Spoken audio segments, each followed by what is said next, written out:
Welcome everyone. We are live on location in a live event, and we are here with a very special guest, Mr. Paul LeJoy. He is a real estate investment expert, along with being the CEO of his own real estate broker firm. He's also an author and professional speaker, and we'd like to welcome today. Thank you so much for being here, Paul. Thank you, Mary. Well, today we're going to talk about, you wrote a new book, and it's all about being able to create wealth through real estate. And this is for not just the elitists, but for the general public, anyone who's wanting to create their own wealth. And I'd like to talk to you about why do we want to choose real estate as an investment? Well, first of all, I think America's a great country, that it's very easy to create wealth here in America. I choose to do real estate because it's one of the best avenues of creating wealth. I think it's the best avenue, honestly, because I see real estate everywhere I go. Okay. So it doesn't matter where you are, in Nevada, okay, or you're in California, or you're in New York. It doesn't matter whether you're in America, or you're in Canada, or you're in Cameroon. Yeah. It's easy to create wealth using real estate because it's tangible. It's something that you can look at. Why do I say real estate? And why do I choose real estate? Why do I advocate real estate? For me to buy any asset, to buy real estate, unlike stock or anything else, I have to do what they call a CMA. Okay. CMA is a comparable market analysis. I see what other properties in that area are selling for, right? So I'm not going to buy that property at market value. I'm going to buy the property below market value. So because I bought it below market value, I can determine how much money I'm going to make when I sell the property. So what I do is basically, ideally, I buy properties at 70 cents on the dollar. Therefore, it means that if a property is worth $100,000, I'm not going to buy it for $100,000. I'm going to buy it for $70,000 minus the cost of repairs. If the cost of repairs is $10,000 or $20,000, guess what I'm going to do? I'm going to buy the property for what? For $60,000 or $50,000. Therefore, I've already made my money when I buy. Okay. Right? Right. So that's why I really advocate real estate as opposed to other forms of investments. Because it's a tangible asset and people can actually make money from it. They can see it before they go in and purchase. Exactly. Not only is it a tangible asset, but it's something that people are emotional about. Yeah. For example, if I want to have multiple offers on that property, I'm going to invite one of my interior decorators to come in and stage the property. Yeah. So people get, another thing I can do is basically, like I'm going to do one of these days, is I'm going to invite people. I'm going to blast an email to everybody, or I'm going to blast a postcard to everybody in that neighborhood. And I'm going to have a barbecue and invite people to come and see what I'm creating here. So they become part of it. Well, there's a lot of good strategies that you're doing, and I don't want to scare people right now who are thinking about, I want to become a real estate investor, but they don't have any background, because you're talking about staging, you're talking about how do you market the property right now. But I think one of the big challenges for people, and we had discussed this before, is that people say, I don't have any money, my credit, especially now with the economy, right? That the economy, people's credits are tanking. Mm-hmm. So how does somebody who's looking to start getting into investing, where do they start, especially when they don't have money and they don't have credit? Good. Most of the people that I work with have money. Okay, like I'm in Silicon Valley, right? So I work with people that investors that are at Adobe, Apple, or Google.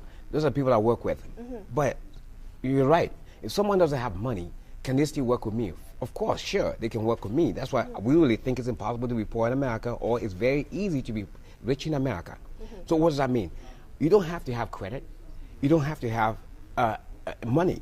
But I can show you how to create wealth without any money. You can create money out of no money. What does that mean? For example, let me give you an example here. Just recently, I did a short sale. Right, from Chase. Bought it for $220,000. Okay, and in less than no time sold it for $299. Okay, and I said, one of my students, I said, just watch me how I'll make you money out of no money at all. Right. Okay, all you got to do is basically identify the property for me. Okay. Identify the property for me based on my criteria. If you identify a property based on my criteria, that means I'm buying a property. It's a short sale, right? For example, I have to buy it below market. Short sale means it's about to go into foreclosure. Yeah, short sale means that, okay, I'm actually buying the property lower than what that person owes on the property. Okay. Right? Right. So it's a short sale. Okay? So I bought, that person owed 400 and something, more than $400,000 on that property. I bought it for 220. Okay, and I say, watch, just make sure that you listen to me. Okay, I'm going to buy that property for $220,000, and because you are the one that brought the property to me, I'm going to give you 25%. Okay. That person didn't bring their credit. I didn't use their credit. I didn't use a penny of their money. Wow. Okay, 3 months later, I'm selling that thing for $300,000. Okay, and they're going to get what? They're going to get $35,000. They did nothing except to bring me the property. So that's why I'm excited about America, because unlike other countries in the world, I mean, I've lived in Asia, I've lived in England, certainly lived in Cameroon. If you don't have money in Cameroon, you can't buy a house, right? In Taiwan, I don't know whether you can get a loan. In England, I don't know very well. But in America, for sure, you don't need any of your own money, especially if you follow someone like myself. Because I will show you, just bring me the property, follow my criteria, and you will make money without any of your own money, any of your own credit. So you have a formula to anyone out there who's about to make a purchase on their property.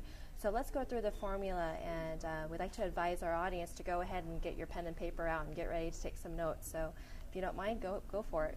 Well, as a business person or someone who's going to start in real estate investing, I mean, you have to look at it as a business, right? Yeah. And so basically for every business, you must do your SWOT analysis. There are many things that you have to do. Okay, so in terms of investing, I totally advise people to have some calculated risk involved here. So what does that mean? I got to give you a formula. If you're buying a property, you have to look at the ARV, which stands for after repair value. After repair value, ARV. So if the ARV is $100,000, that means the comps are going for $100,000. All other properties that you're looking at, the comparables are going for $100,000. Therefore, your property is only worth $100,000. Okay. So how do you buy that property? Remember, in real estate, you make your money, or any other business, you make your money when you buy.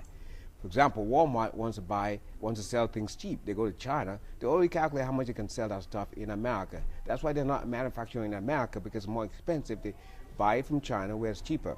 Sure. So you make your money when you buy. Same thing in real estate. Real estate is like any other product. Okay? So you make your money when you buy. Again, going back, the after repair value is $100,000. You're not going to buy that property for $100,000.